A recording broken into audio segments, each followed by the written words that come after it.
Oh, is that Is what the B? Yeah. Okay. I didn't get it. It's ridiculous. I'm not a Minnesota native, so I'm going to plead the I'm fifth. not a Minnesota native.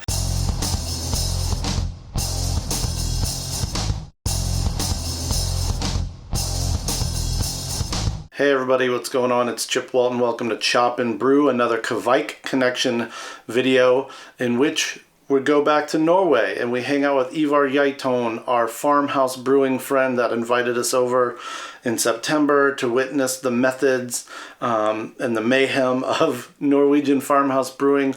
To thank him for inviting us over, I took him some beer from Minnesota. 3 beers that had been brewed and fermented with Kveik. They're from Insight Brewing, Surly Brewing, which is a collaboration with TRVE Brewing, and one from Bauhaus Brew Labs. So we sat down, me and a really tall Norwegian in a very small camper wagon, and went through these 3 beers. What I like about these beers, aside from the actual tasting note part, is it opened the door and the floor for Ivar to kind of drop some knowledge and some experiential wisdom about brewing with Kveik. So it's not just the tasting notes of these American beers, but you're getting some bonus info if you are interested in brewing with Kveik or learning more about it.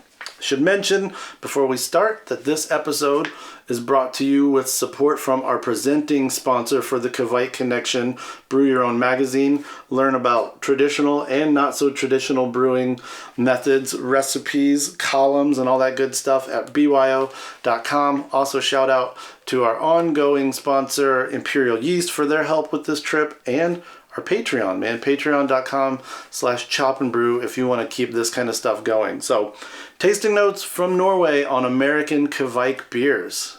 What's going on, everybody? We are in a camper wagon on the shores of Lake Oppheimsvatnet in Vossestrand Norway.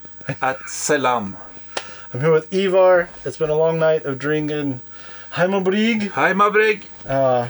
At other Ivar Husdal's Yeah. home. That's going to be another video. But what I brought from Minnesota for Ivar to take part of is 3 Minnesota brewery brewed beers fermented with Kveik, 2 of which are kind of an American style with the Kveik fermenting agent, and 1 that I would not say is an American style, but It's a style. it's a riff on some extreme elements of Scandinavian beer. Yeah. So let's try them. We've already done this once tonight off camera, and we decided the order to do them would be the blonde from Insight, the Napkin from Napkin. Napkin, Napkin. Napkin, Napkin. Napkin Yeah. from Surly, and a juicy IPA called Gjallarhorn. Gjallarhorn. Do you know the reference? Yeah, the What? Gjallarhorn. From the Vikings. Okay. You hear Minnesota Vikings when they start their... Oh, is that Is what the B? Yeah. Okay. I didn't get it. It's ridiculous. I'm not a Minnesota native, so I'm going to plead the fifth. I'm not a Minnesota native, but I you're a know you the are a- Minnesota Vikings. You're a Viking native. All right, so Yeah. let's just start. So this beer is the Old One Eye. It is billed as a Norse style blonde ale. Is references to Odin as the Old One Eye? What's the legend real quick? Because the can's got Odin with one eye X'd out.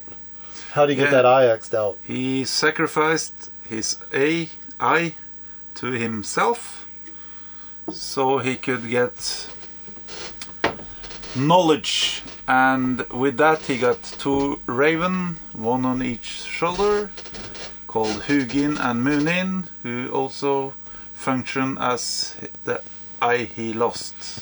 So they fly around and come back and tell him how things are going out in the big world. How are things It's like, going? I don't know, it's like a cell phone today, I think. Or a tweet. Or a tweet, yeah. Yeah. So I got a little information. Drink up. Wait. Skål. Skål. Skål. Skål. I got a little information from my buddy Eric Schmidt that works at the brewery. 5.6% pills, wheat, malt, flaked barley, a little bit of sucrose, so sugar, sterling hops, Hornindal Kveik. Knockout at 91 degrees, pitch it, free rises to 95, typically hits terminal between 24 to 36 hours, and it drops to around 79, so 26 Celsius. While the conditions before we crash it, transfer it on day 7, twice as fast as the next fastest brew we make. We also harvest the yeast at 24 hours. Here's a really cool story. We brewed 60 barrels back-to-back days off the same pitch. Brewed Monday, harvested day 2 Tuesday, brewed Tuesday, pitched onto that day 2. That's batch Kveik. 2. Yeah. That's Kveik. And He says, this yeast is insane. Yeah, it is. So, we discussed this earlier. Lovely thing. You get the Kveik straight up the nose when you smell it. Drinks easy, nice hops, and because of the style it dries a bit out a bit fast. So the aftertaste of the Kveik dies with it a bit, but it's there, and it's a lovely beer. It's perfect. Yeah, it's crystal clear. Not crystal clear, but it's really clear, blonde. What does Hornindal's characteristics? Do you know? Yeah, but it's most people get like lots of different tropics. Okay, I get a little. I guess maybe pineapple. Yeah, Pineapple juice. As I tend to find in them, dried apricot. But this is so dry, so you get the Kveik on the nose, and you get Kveik in the first taste. Part of the success with the Kveik is some residual sugar, you think, right? Yeah, yeah. Traditionally, you have to have some sweetness left in the brew, but I don't say that is the only way to do it. I like this. I could drink this the whole day, no problem, and it's good. Yeah. No, I have to taste more. Oh, okay. Well, I'll start pouring. So Napkin. You just say nude to me. I'm not knocking. I'm new here. Napkin. Oh my gosh. Tell the people about that creature. As the front of the can kind of starts to hint. Yeah, he's one of the most told about creature in what you call stories about in the old times. He lived in swampy areas in small lakes, and he had glowy eyes, and if you get too close to the water in the night, he came up and grabbed you.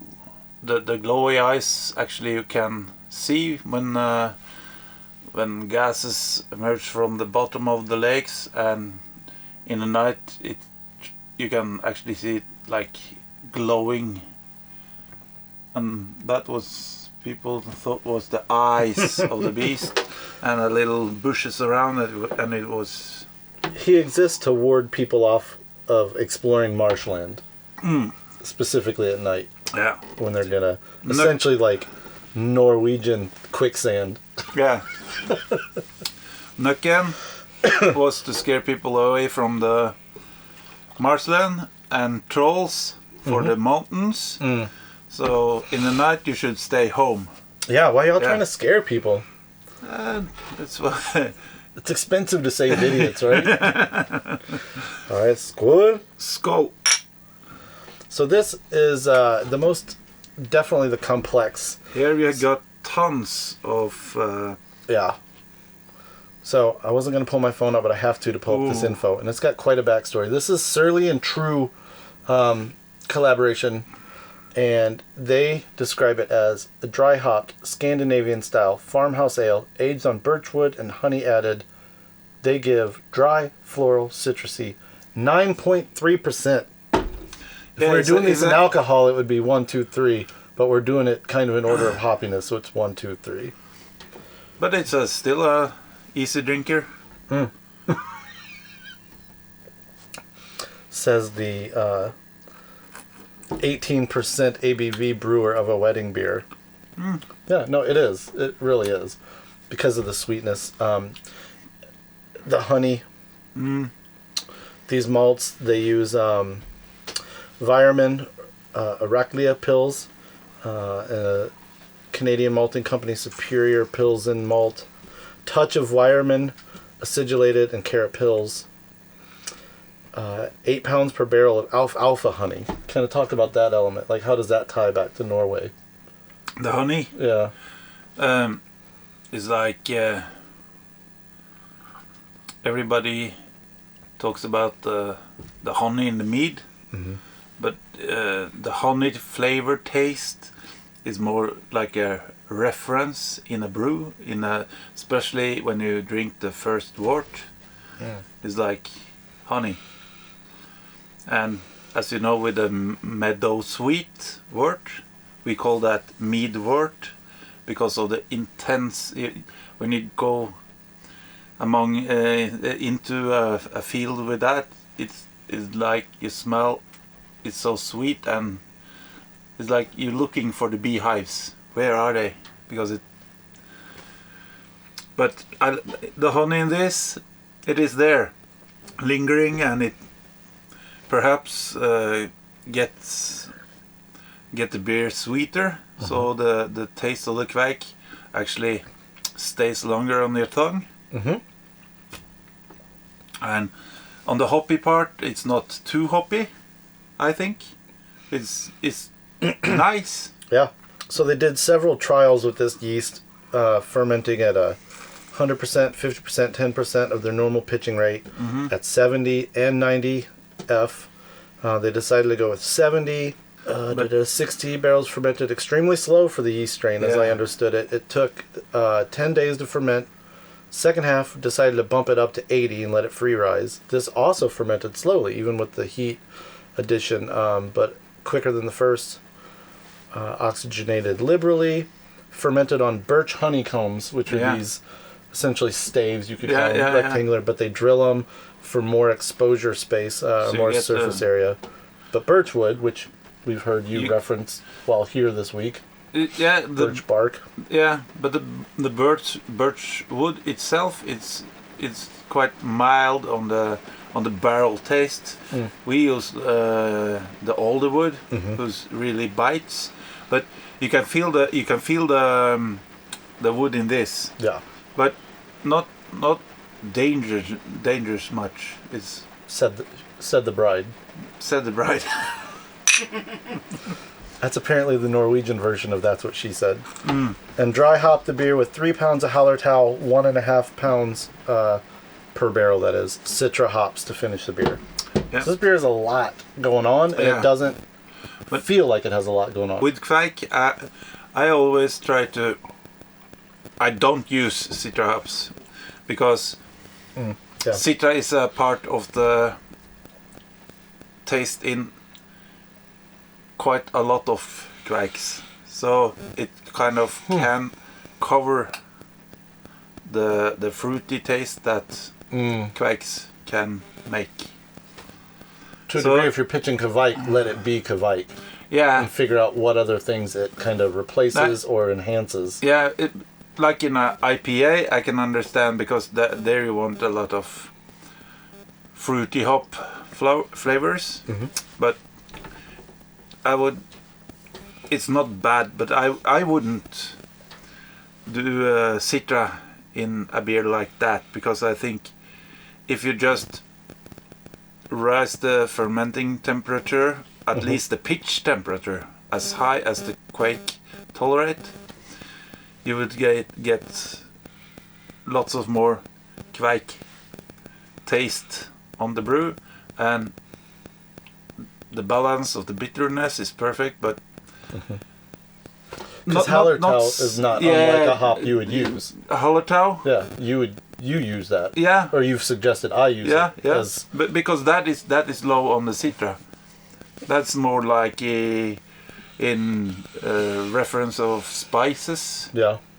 But the Citra hops, they tends to They take overpower the Kveik. But here you can actually smell. I guess it's We both get like big apricot, yeah, dried apricot marmalade. Yeah. You said Yeah. the honey. I don't. mead-like. I don't know if the honey fools me to think it is Kveik from the Sunnmøre area, northern part where the Kveik is. That's a raw ale Kveik, or that it is a raw ale Kveik from, because this is so intense fruity on the apricot side that it smells apricot. And yeah. it has a little of that edge that Kveik should have. It's like the earthy part. I think it's nice. I could drink this all day too. I've bought this a bunch this summer. It's just so different too, and it's an attempt to not just pitch Kveik into another style you might be brewing. Period. It is really an effort to kind of go chase it a little bit, you know. Try to build a beer like you build a food. And the only thing I don't know, which we'll put in a lower third below possibly if we find it out between this video and YouTube internet, is what Kveik this is. Yeah, I don't know, but I don't know. I think it is. We'll put a footnote about what but might. it's so intense on the, not necessarily the orange that the Voss area is known for. Is more. They said widely fruity. They said they got it from Inland Island in Denver. So okay.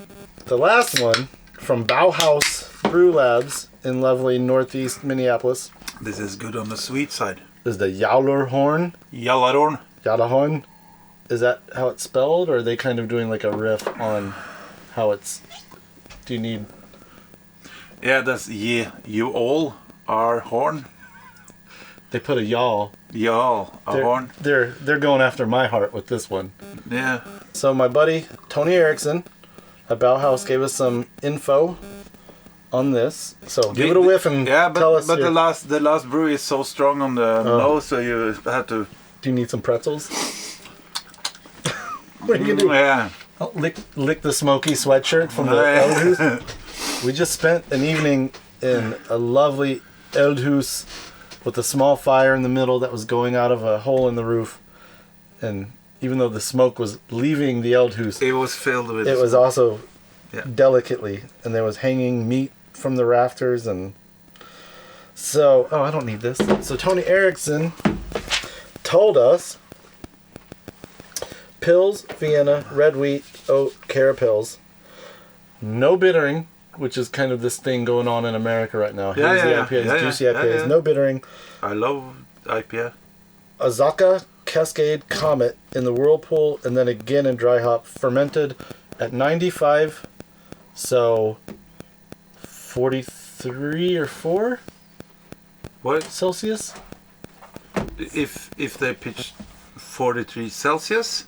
Yeah, I think so. No. You can bust out your converter? Yeah, because I'm telling you. What? If you think I'm lying? No, but if they have done that, they are actually hitting the top point of Gjallarhorn's Kveik. No, this is Hornindal. Yeah. But I don't know what you're looking up. So what was the Fahrenheit? 95. Mm-hmm. Play along at home. If you guess before Ivar, drink whatever is in front of you. 35. But because that's the top point of the raw ale temperature, but some of them actually tolerate much higher. So look at Lars Marius Garsvold blog and look at the pitch temperatures. But you pitched the other day at 42, so what is that in Fahrenheit? Almost 100? And then we have to flop them things. Celsius. We go like 42. I've been doing this all week.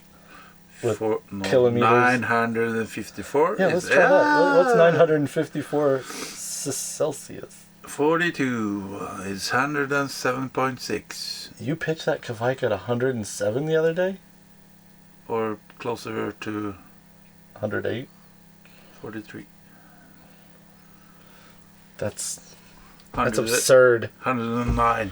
All right, so it's still, so the first number, 35 Celsius, or on some Hornindal. Yeah, that's the standard for all the northern, western Kveiks. 35, almost everybody say. Some say lower down to 30 degree. So is Hornindal a raw ale yeast? Yeah. Oh, we'll talk about that for a minute. I know you have an opinion. I have an opinion, but I don't have a rule. Well, yeah. But I have an opinion on... You have a rule in your brew house. So now it's a rule. Yeah, it's an opinionated rule. Yeah, but use raw ale Kveik for raw ale and boiled wort Kveik for ales. Boiled ale. beers. Yeah. That's what I think, because people say it's been around for 400 years, like they know that. Yeah. But it has been around for a long time. Yeah. And it has developed under those temperatures and in those worts. So I think look a little to the to ones that you know act well in boiled beers. So yeah, it doesn't seem to a fault though. No, these two beers that have that yeast. I tried this earlier. This is this is what you want from IPA. There's no problem with that, and I say because I think people should try to understand why and how and where this come from, what they do, because you can actually get quite a few surprises if you taste from the old guys' brews.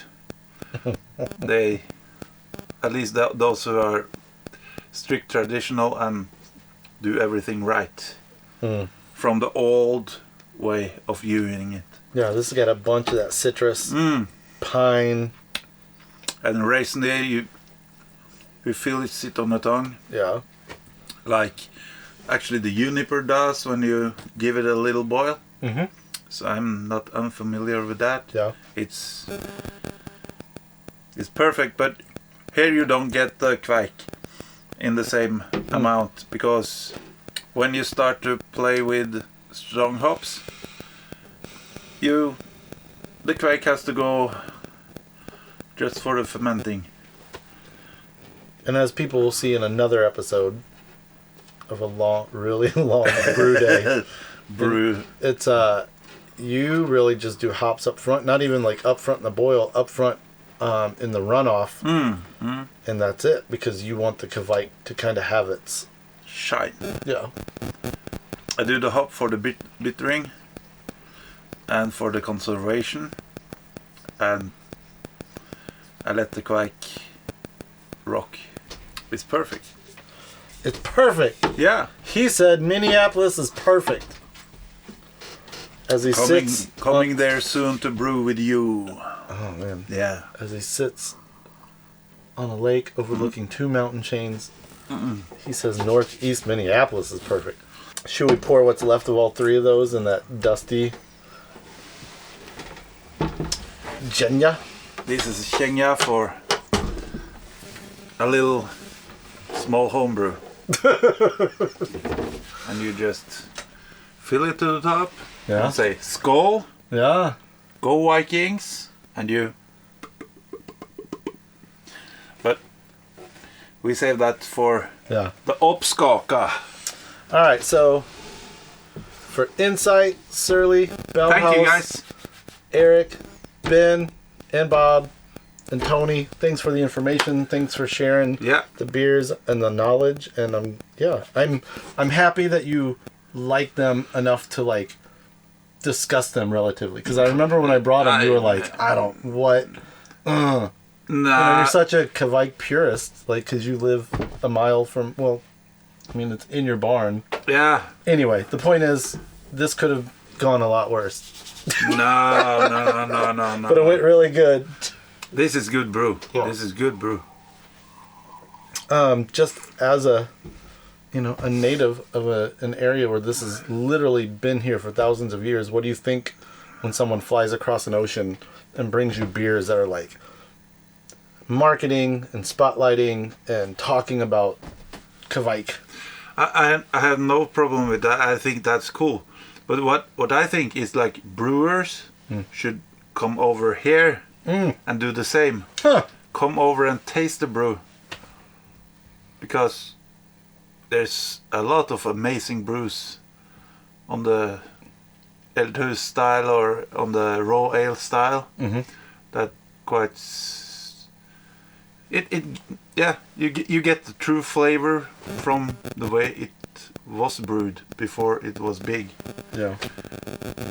This whole thing is relatively new. Does it feel weird for you to say that as you say that? Like, before Kveik was big, you're like, how the hell is this thing in America? Yeah, but remember, the Kveik has been quite down here too.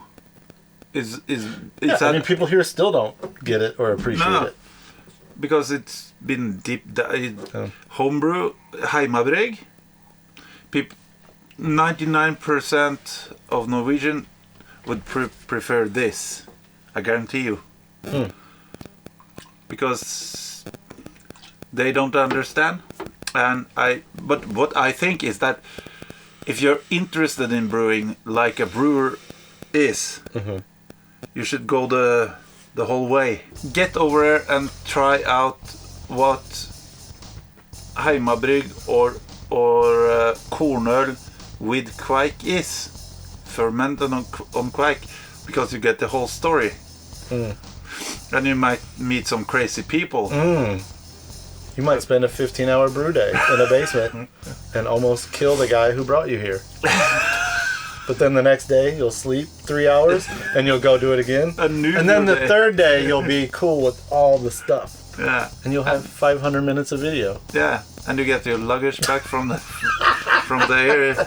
air company. Oh, let's not even go there, boy. It's been a weird trip to Norway, I'll tell you that. All right, man. Chop for chop. Brew for brew. Well, I'll wait for you. Yeah, okay. I think it's bad luck to drink with an empty glass. Someone said once. It is. Go Vikings! Go Vikings. What are their chances this year? Mr. Watching it at 3 in the morning on NFL.com or whatever. I like to dream.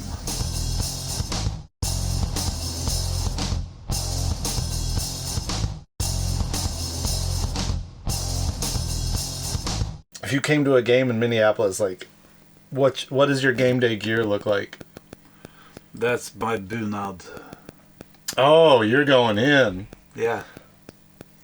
If you were to wear that with as many Norwegians as live in Minneapolis in a stadium that fits, what does it fit? 80? 120? Something crazy. You think people would come up to you and be like, I don't know, because this isn't about football. This is about you showing up. Yeah, bunad is big, and what's cool is that they found an old bunad on the attic, on the top floor, in the house. Oh, okay. Of your house. Yeah. I thought you meant of US Bank Stadium. I was like, what? No. But it has been lying in a chest for heaps of years. Is it tall enough for you? I got it special made for my wedding. So I got a Salon bunad, reconstructed. Yeah. Oh, you had it tailored. You found it. I didn't find it, but my father-in-law found it and knew of it lying here. He sent it to some bunad people, and they reconstructed. They added 8 inches? Yeah. Okay. In the crotch, not the legs, ladies. We're going off the rails, man. We're in a fucking camper wagon in the middle of nowhere. I don't even know what to say. I don't know who would rescue me if I got hurt right now.